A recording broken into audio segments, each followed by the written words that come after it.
اللهم صل على سيدنا محمد النبي الأمي وعلى آله وصحبه وبارك وسلم. اللهم فقهنا في الدين رب زدني علما. بسم اللہ الرحمن الرحیم. سورہ آل عمران آیت نمبر 48. بسم اللہ الرحمن الرحیم. وَيُعَلِّمُهُ اور وہ سکھائے گا اس کو الکتابہ کتاب، والحکمت اور حکمت یعنی دانائی، والتوراۃ اور توریت، والانجیل اور انجیل. اور اللہ تعالیٰ اس کو سکھائے گا کتاب اور حکمت بھی اور تورات اور انجیل بھی. یہاں پر 4 چیزوں کا ذکر آیا ہے جن کی اللہ تعالیٰ نے حضرت مسیح علیہ السلام کو تعلیم دی: کتاب، حکمت، تورات اور انجیل.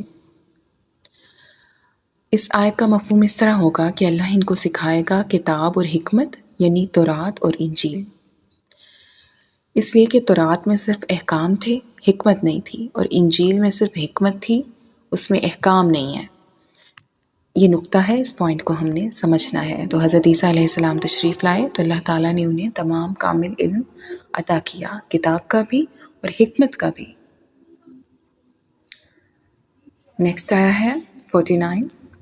وَرَسُولًا اور ایک رسول اِلیٰ طرف بنی اسرائیل بنی اسرائیل، انی کہ میں قد جئتکم آیا ہوں تمہاری طرف، بآیہ ایک نشانی کے ساتھ، من ربکم تمہارے رب سے، انی کہ میں اخلق بناتا ہوں، لکم تمہارے لیے، من الطین گارے سے، کہیئتی ایک مورت، الطیری پرندہ، فانفخ پھر پھونک مارتا ہوں، فیہ اس میں، فیکون تو وہ ہو جاتا ہے، طیرن پرندہ، باذنی حکم سے، اللہ.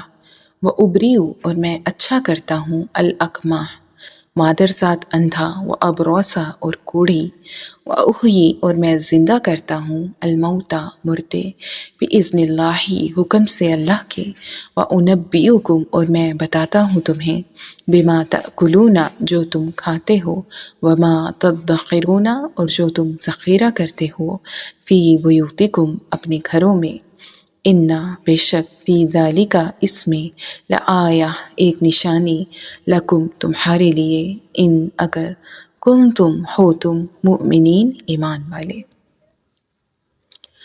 اور اس کو رسول بنا کر بھیجے گا بنی اسرائیل کی طرف، اور وہ دعوت دے گا بنی اسرائیل کو بریکٹ میں کہ میں تمہارے پاس تمہارے پروردگار کی طرف سے ایک نشانی لے کر آیا ہوں کہ میں تمہارے لیے مٹی سے پرندے کی مورت بناتا ہوں، پھر میں اس میں پھونک مارتا ہوں تو وہ بن جاتا ہے ایک اڑتا ہوا پرندہ اللہ کے حکم سے، اور میں شفا دیتا ہوں مادر ذات اندھے کو بھی اور کوڑھی کو بھی، اور میں مردے کو زندہ کر دیتا ہوں اللہ کے حکم سے، اور میں تمہیں بتا سکتا ہوں جو کچھ تم کھاتے ہو اور جو کچھ تم اپنے گھروں میں ذخیرہ کر کے رکھتے ہو، یقیناً ان تمام چیزوں میں تمہارے لیے نشانی ہے اگر تم ایمان لانے والے ہو.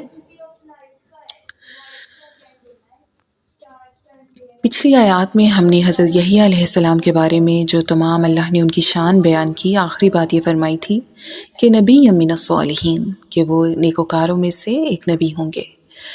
جبکہ حضرت عیسیٰ علیہ السلام کے بارے میں فرمایا گیا ہے کہ وہ رسولا الی بنی اسرائیل، یعنی کہ وہ بنی اسرائیل کی طرف اللہ کے ایک رسول بن کر آئیں گے. یعنی کہ حضرت یحییٰ علیہ السلام نبی تھے اور حضرت اسرائیل علیہ السلام رسول تھے. نبی اور رسول میں بہت سے فرق ہیں، جس میں سے ایک فرق یہ ہے کہ انبیاء جو تھے وہ قتل بھی بہت سے ہو چکے تھے، جیسے حضرت یحییٰ علیہ السلام کو بھی قتل کر دیا گیا تھا، جبکہ حضرت عیسیٰ علیہ السلام چونکہ رسول تھے اور رسول قتل نہیں کیے جا سکتے، اس لیے اللہ تعالیٰ نے انہیں زندہ آسمان پر اٹھا لیا تھا. یہ ایک اہم نشانی ہے نبی اور رسول میں. تو ابھی تک ہم جو پڑھ رہے تھے وہاں پہ یہ گفتگو ہو رہی تھی کہ حضرت مریم علیہ السلام کو اللہ تعالیٰ کی طرف سے یہ ساری خوشخبریاں دی گئی تھیں اس آیت تک، یہاں تک. اب اس آیت کے اندر ہی مزید جو ہے ایک تو میں بات کر رہی تھی کہ ابھی تک ہم آیت کے اس حصے میں پہنچے تھے کہ جہاں پہ حضرت مریم علیہ السلام کو جو ملائکہ تھے وہ بشارتیں دے رہے تھے ان کے بیٹے کی، اور ان کے بیٹے کی خوبیاں بیان کی جا رہی تھیں۔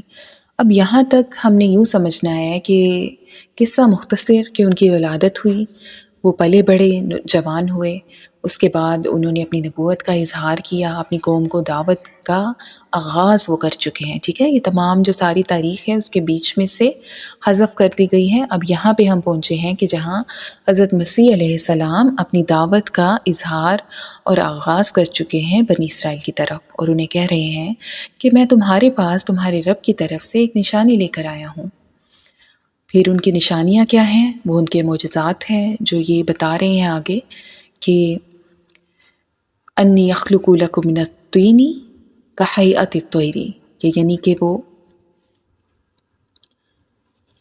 گارے سے ایک پرندے کی مورت بنائیں گے، یعنی کہ وہ ایک مردوں کو زندہ کریں گے۔ نیکسٹ پھر بتایا گیا ہے کہ وہ کوڑی کے مرض کو شفا یاب کریں گے۔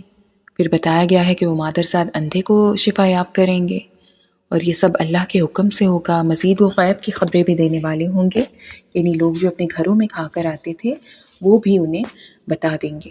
یہ تمام معجزات تھے جو حضرت عیسیٰ علیہ السلام کو عطا کیے گئے تھے۔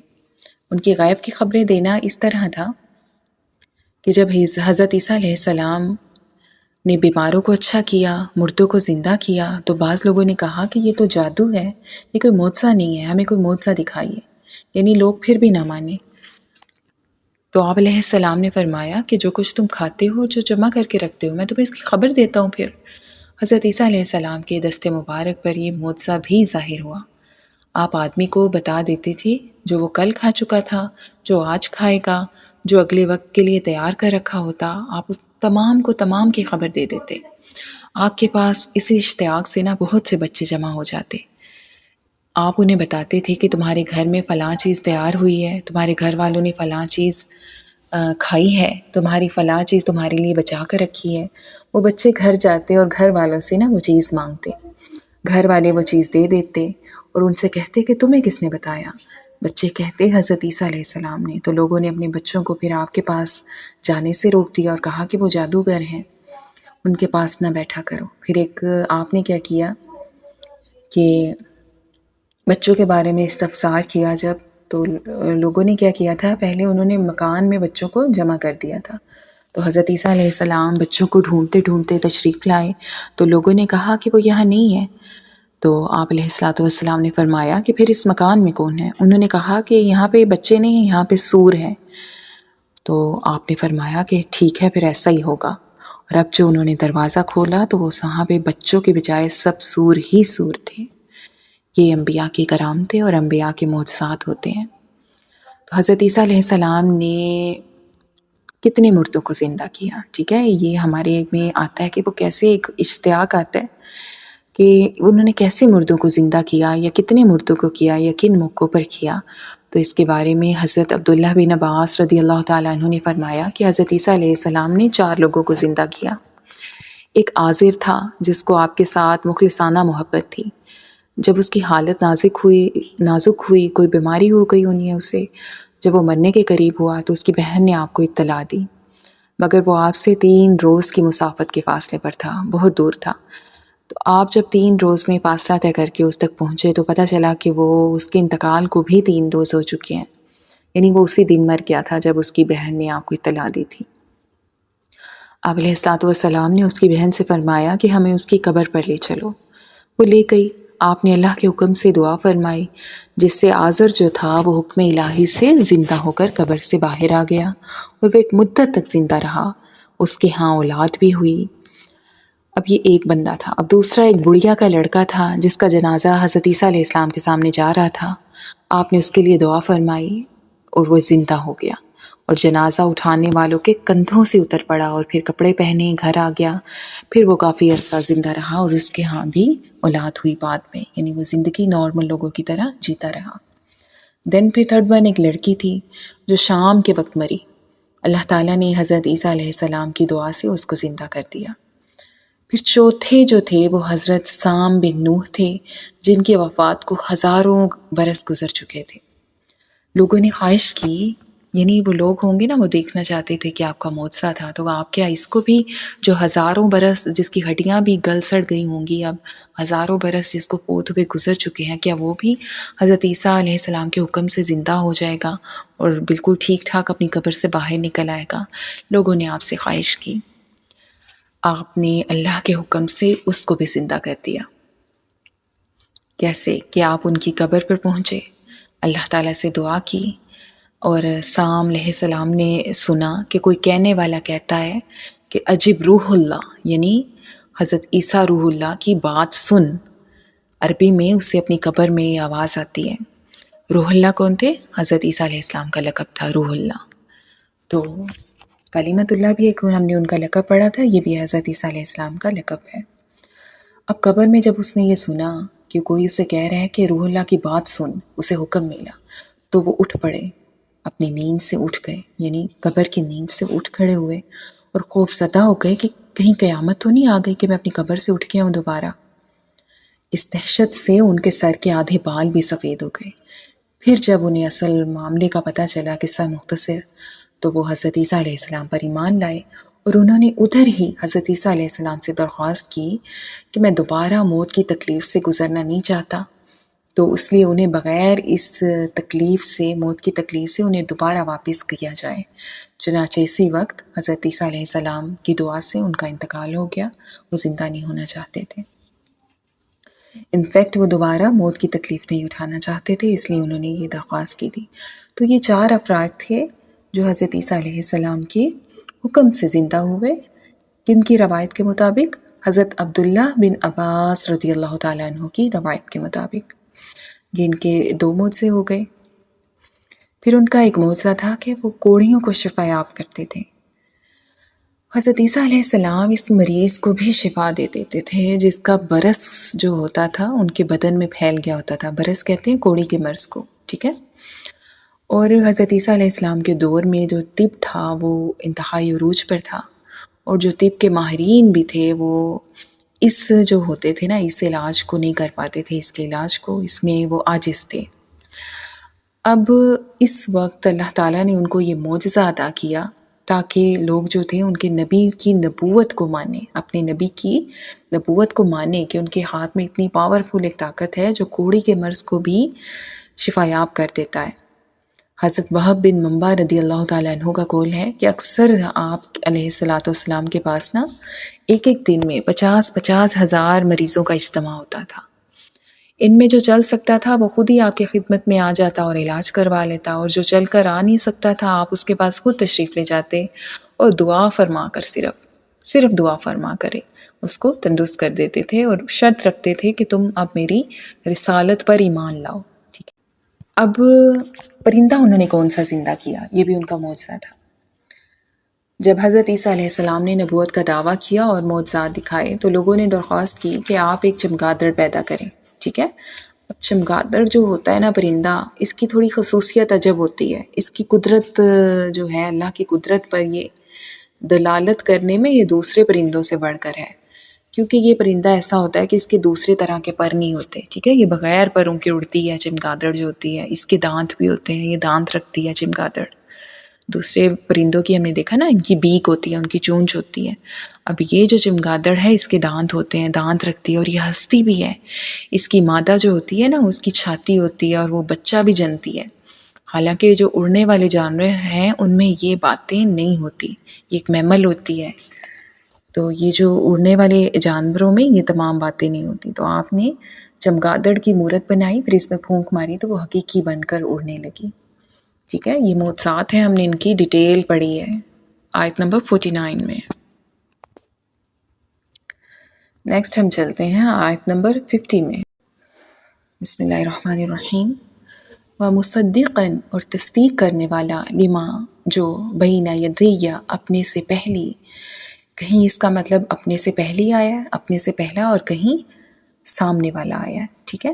من التوراۃ، توریت سے، وَلِأُحِلَّ، تاکہ حلال کر دوں، لکم، تمہارے لیے، بعد، بعض، الذی، وہ جو کہ، حرم، حرام کی گئی، علیکم، تم پر، وجئتکم، اور آیا ہوں تمہارے پاس، بآیۃ، ایک نشانی کے ساتھ، من ربکم تمہارے رب سے، فاتقوا سو تم ڈرو، اللہ اللہ سے، وَأَطِیعُونِی اور میرا کہا مانو،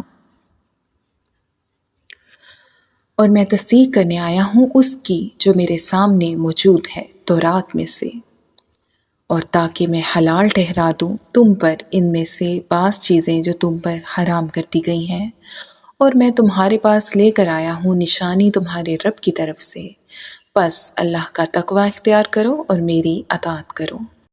ہوا یہ تھا کہ جو یہودی تھے ان پر جو احکام سبت، ان پر جو حکم سبت تھا، اس میں وہ بہت سخت ہو چکے تھے۔ انہوں نے اس کو اس حد تک سخت کر لیا تھا کہ وہ اس روز کسی مریض کے لیے دعا کرنا بھی کہ اللہ اسے شفا دے دے، یہ بھی جائز نہیں سمجھتے تھے۔ وہ کہتے تھے کہ یہ بھی دنیا کا کام ہے۔ یعنی جو آپ سب کے حکم کے بارے میں جانتی ہیں نا کہ ہفتے کے دن اللہ تعالیٰ نے یہودیوں کو منع کیا تھا کہ وہ اس دن روزگار دنیا کا کوئی کام نہیں کریں گے، کاروبار کا کوئی کام نہیں کریں گے، وہ دن عبادت کے لیے مخصوص تھا۔ تو یہ بڑھتے بڑھتے وقت گزرنے کے ساتھ ساتھ اس میں اتنا کچھ انہوں نے یہودیوں نے خود سے ہی ایڈ کر لیا تھا کہ اس حکم کو بہت ہی سخت بنا لیا تھا اپنے لیے۔ تو یہ بھی حضرت مسیح علیہ السلام نے آ کر وضاحت کی کہ اس طرح کی چیزیں سب کے تقاضوں میں شامل نہیں ہیں، ٹھیک ہے۔ انہوں نے بہت اس کو بڑھا چڑھا دیا تھا، اور مزید کچھ چیزیں حرام کی کہ انہوں نے جو اونٹ کا گوشت تھا وہ بھی خود پر حرام تھا، ان پر حرام تھا، اور کچھ پرندے بھی حرام تھے۔ آپ نے آ کر انہیں حلال فرمایا۔ تو آپ نے اللہ تعالیٰ نے آپ کو جو ایک پاور عطا کی تھی اس سے آپ نے حلال و حرام ان میں فرق ان کو کر کے بتایا کہ یہ چیز حلال ہے، اب یہ حرام ہے آپ کے لیے، یعنی ان کے لیے آسانیاں پیدا کی، ان کے لیے یہودیوں کے لیے آپ نے بہت آسانیاں پیدا کی۔ نیکسٹ آیا پہ آتے ہیں،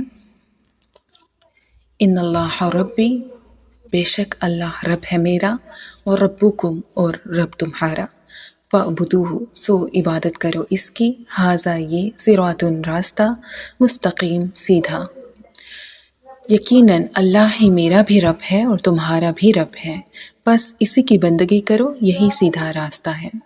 یہی الفاظ جو ہیں تھوڑی سی تبدیلی کے ساتھ سورہ مریم میں بھی آئے ہیں، ان اللہ ربی و ربکم فاعبدوہ ھذا صراط مستقیم، ٹھیک ہے۔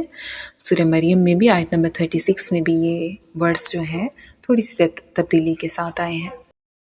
فلما پھر جب احسا معلوم کیا عیسیٰ منہم ان سے الکفر کفر، قالا انہوں نے کہا، من کون انصاری میری مدد کرنے والا، اللہ طرف اللہ کے، قالا کہا، الحواریون حواری، نحنو ہم، انصارو مدد کرنے والے، اللہ، آمنا ہم ایمان لائے، باللہ اللہ پر، واشہد تو گواہ رہے، بِأَنَّا کہ ہم، مسلمون فرما بردار۔ بس جب عیسیٰ علیہ السلام نے ان کی طرف سے کفر کو بھانپ لیا تو انہوں نے پکار لگائی کہ کون ہے میرا مددگار اللہ کی راہ میں؟ کہا حواریوں نے کہ ہم ہیں اللہ کے مددگار، ہم ایمان لائے اللہ پر، اور آپ بھی گواہ رہیے، یعنی حضرت عیسیٰ علیہ السلام، کہ ہم اللہ کے فرما بردار ہیں۔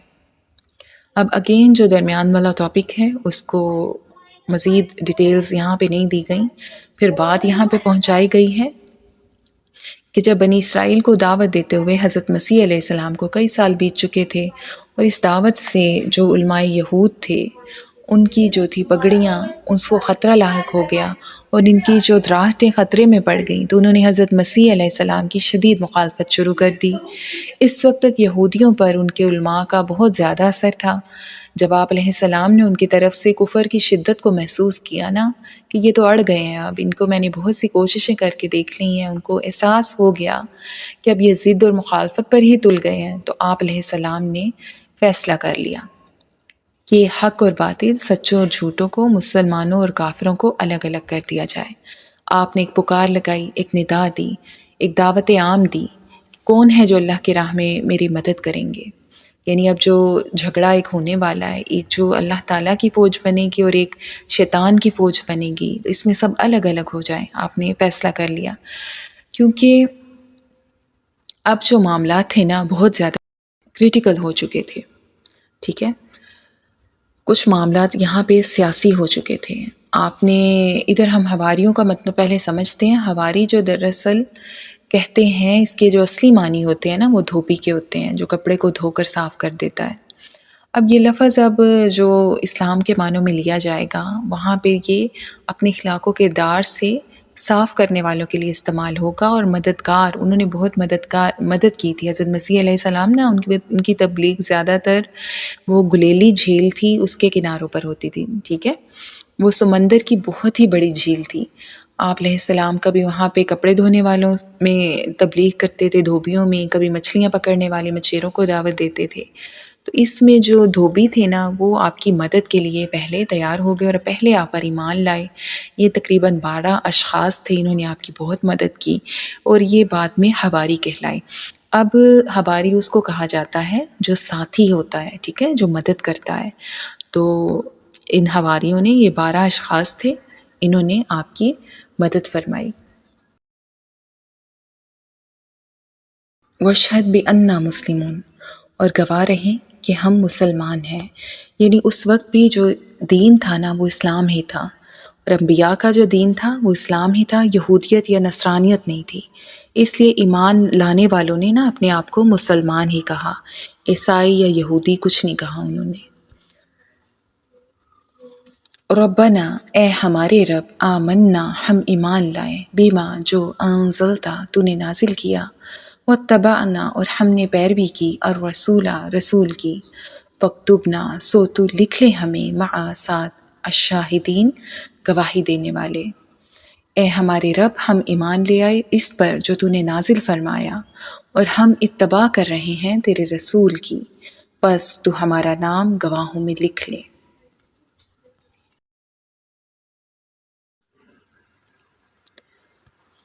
تھوڑا سا ٹیکنیکل پرابلم ہو گیا تھا، آیت وہاں پہ مکمل ہو گئی تھی. اب ہم اگلی آخری آیت کی ریکارڈنگ میں اس میں بھیج دیتی ہوں.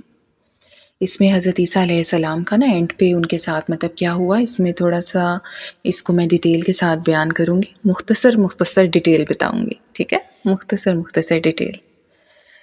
چلے جی. وَمَكَرُوا، اور انہوں نے مکر کیا، وَمَكَرَ، اور مکر کیا یعنی خفیہ تدبیر کی، اللہ نے، واللہ، اور اللہ، خیر، بہتر، الماکرین، تدبیر کرنے والے ہیں.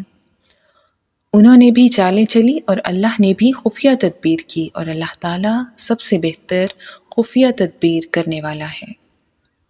اب پہلے تو ہم مکر کا میننگ سمجھتے ہیں، ٹھیک ہے. مکر کا میننگ عام طور پر ہمارے اردو میں فریب کے معنوں میں لیا جاتا ہے، ٹھیک ہے. مکر جو ہے عربی زبان کا لفظ ہے، اور عربی لغت میں مکر کا مطلب ہوتا ہے کچھ یعنی ستر، پوشیدگی. اسی لیے اسے خفیہ تدبیر بھی کہتے ہیں، یعنی مکر کو خفیہ تدبیر بھی کہا جاتا ہے. اب اگر تدبیر اچھے مقصد کے لیے ہو تو وہ محمود ہے، اور اگر کسی قبیح غرض کے لیے ہو تو وہ مذموم ہوتی ہے. لیکن اردو زبان میں چونکہ یہ لفظ اب صرف فریب کے معنوں میں ہی جانا سمجھا جاتا ہے، اس لیے اللہ تعالیٰ کی شان کے لیے ہم ہرگز یہ نہیں بولیں گے، ٹھیک ہے. اور عربی میں بھی اب یہ دھوکے کے معنی میں ہی یہ معروف ہو گیا ہے، ٹھیک ہے. لغت میں بے شک اس کا معنی ستر یعنی پوشیدگی کے ہے، یعنی خفیہ تدبیر کے ہے، لیکن اب عربی زبان میں بھی یہ دھوکے کے معنی میں ہی معروف ہو گیا ہے. اس لیے عربی زبان میں بھی شان الہی میں جو ہے اس کا اطلاق ہم نہیں کریں گے. ہم اللہ میں جہاں پہ مکر اللہ آئے گا وہاں پہ ہم کہیں گے کہ اللہ تعالیٰ نے خفیہ تدبیر کی، ٹھیک ہے. اب تھوڑا سا ہم اس کو پس منظر جانتے ہیں کہ یہود کے علماء جو تھے انہوں نے حضرت مسیح علیہ السلام کے خلاف مختلف چالیں چل رہے تھے وہ اس ٹائم، ٹھیک ہے، کہ کسی طرح یہ قانون کی گرفت میں آ جائے اور ہم ان کو پھانسی دے دیں، ٹھیک ہے. یہ سیاسی طور پہ یہ کام ہو رہا تھا اس وقت. اب ان لوگوں نے آپ علیہ السلام کو مرتد اور واجب القتل بھی قرار دے دیا تھا. لیکن اصل مسئلہ یہ تھا کہ یہودیوں کے اس ملک پر جو سیاسی اقتدار تھا وہ رومیوں کا تھا، اور رومی گورنر جو تھا اس کی اجازت کے بغیر یا اس کا ٹھپا لگوائے بغیر کسی کو سزائے موت نہیں دی جا سکتی تھی. ملک کا بادشاہ اگرچہ ایک یہودی بھی تھا لیکن اس کی حیثیت ایک کٹھ پتلی بادشاہ کی تھی، ٹھیک ہے. جیسے ابھی بھی ہم دیکھتے ہیں جیسے یہ افغانستان میں کٹھ پتلی بادشاہ تھا افغانیوں کا، اصل حکومت وہاں پہ انگریزوں کی تھی. تو وہاں پہ بھی ایسا تھا کہ حکمران یہودی تھا مگر اصل حکومت کس کی تھی؟ رومیوں کی تھی۔ اب یہود کی جو مذہبی عدالتیں تھیں ان کے علماء جو تھے وہ سزائے موت کا اگر فیصلہ دے دیتے تو پھر اس فیصلے کو جو نافذ کرنا تھا نا وہ رومی گورنر نہیں کرنا تھا۔ اب اس صورت میں اس وجہ سے علماء جو یہود تھے ان کے ہاتھ بندھے ہوئے تھے۔ اب یہود کیوں ان کو حضرت عیسیٰ علیہ السلام کو، ایک بات ہم یہیں پہ کلیئر کر لیتے ہیں، کیونکہ یہودیوں کو پتہ چل گیا تھا کہ یہ نبی برحق ہے۔ انہوں نے نشانیوں سے پہچان لیا تھا، تمام نشانیاں، کہ اب یہ نیا نبی آ گیا، اور اصل وجہ یہ تھی ان کو نہ ماننے کی، ان کو ختم کرنے کی، ان کو پھانسی چڑھانے کی، کیونکہ وہ اب سمجھ گئے تھے کہ اب ان کی شریعت جو ہے منسوخ ہونے جا رہی ہے، اب یہ نئی شریعت آئے گی، اور اس وجہ سے اس بغض کے تحت وہ آپ کو قتل کرنا چاہتے تھے۔ اب آپ سے وہ مختلف حیلے بہانے کرتے، مختلف بہت سی چالیں چل رہے تھے، آپ سے الٹے سیدھے سوالات کرتے کہ کسی طرح آپ کو ثابت کر دیں کہ یہ باغی شخص ہے، یعنی آپ کے منہ سے کوئی ایسی بات نکلے جس کو بڑھا چڑھا کر وہ رومی حکومت کے سامنے پیش کریں اور ان سے ان کے لیے پھانسی کے احکام جو ہیں وہ ثابت کروا لیں۔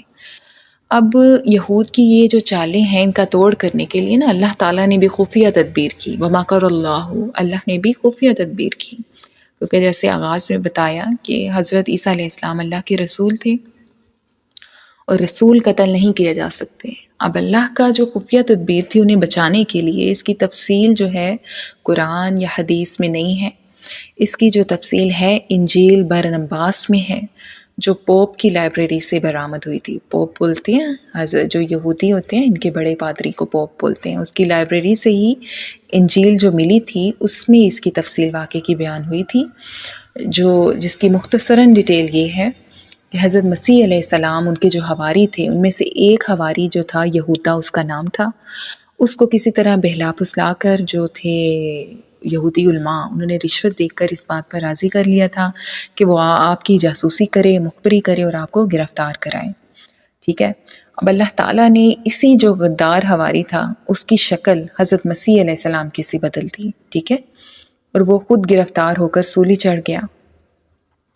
واقعہ کچھ یوں تھا کہ حضرت عیسیٰ علیہ السلام پر وہ ہاتھ ڈال ہی نہیں سکے کہ حضرت عیسیٰ علیہ السلام اس وقت ایک باغ میں چھپے ہوئے تھے، ٹھیک ہے، اور باغ کے اندر بنی ہوئی ایک کوٹری میں نا آپ رات کے وقت عبادت میں مشغول تھے۔ جب میں نے آپ کو جیسے شروع میں بتایا کہ 12 اشخاص تھے، وہ حواری تھے جو آپ پر اول ایمان لائے تھے اور آپ کے مددگار رہے تھے دین کے معاملے میں، تو یہی جو 12 حواری تھے یہ آپ کی کوٹری کے باہر موجود تھے۔ اس وقت وہ شخص جو تھا وہاں سے چپکے سے کھسک گیا اور جا کر سپاہیوں کو لے آیا تاکہ وہ آ کر آپ کو یہاں سے گرفتار کر لے۔ اب یہ رومی سپاہی تھے، ٹھیک ہے، اور وہ اپنی شمع لے کر آئے تھے، قندیلیں لے کر آئے تھے۔ اس نے پھر سپاہیوں سے کہا کہ میں اندر جاؤں گا اور جس شخص کو میں کہوں کہ اے ہمارے استاد، بس تم اسی کو پکڑ لینا، وہی حضرت عیسیٰ علیہ السلام ہوں گے۔ وہ وجہ یہ تھی کہ رومیوں کو بائی فیس تو انہیں نہیں جانتے تھے کہ عیسیٰ علیہ السلام کون ہے، ٹھیک ہے، ان کو نہیں تھا پتہ۔ اب یہ شخص جیسے ہی کوٹری کے اندر داخل ہوا، اس وقت کوٹری کی جو چھت تھی وہ پھٹی اور 4 فرشتے نازل ہوئے جو حضرت مسیح علیہ السلام کو لے کر چلے گئے، اوپر آسمانوں پہ انہیں اٹھا لیا۔ اللہ تعالیٰ نے اس شخص کی شکل ہی تبدیل کر دی، وہ جو یہودا تھا نا اس کی شکل پر حضرت مسیح علیہ السلام کی شکل طاری کر دی۔ اب یہ گھبرا کر باہر نکلا، جب اندر اس نے یہ ماجرا دیکھا، اب وہ باہر نکلا تو جو دوسرے حواری تھے نا انہوں نے، چونکہ اس کی شکل پر حضرت مسیح علیہ السلام کی شکل تھی، انہوں نے کہا کہ اے ہمارے استاد۔ تو یہ سنتے ہی وہ جو سپاہی تھے نا وہ سمجھ گئے کہ یہی ہے حضرت مسیح، انہوں نے اسے قابو کر لیا جو کہ اصل میں یہودا تھا، اور اس شخص کو سولی پر چڑھا دیا، نہ کہ حضرت عیسیٰ علیہ السلام کو، ٹھیک ہے۔ یہ جو ساری ڈیٹیلز ہیں نا یہ انجیل برنباس میں موجود ہے۔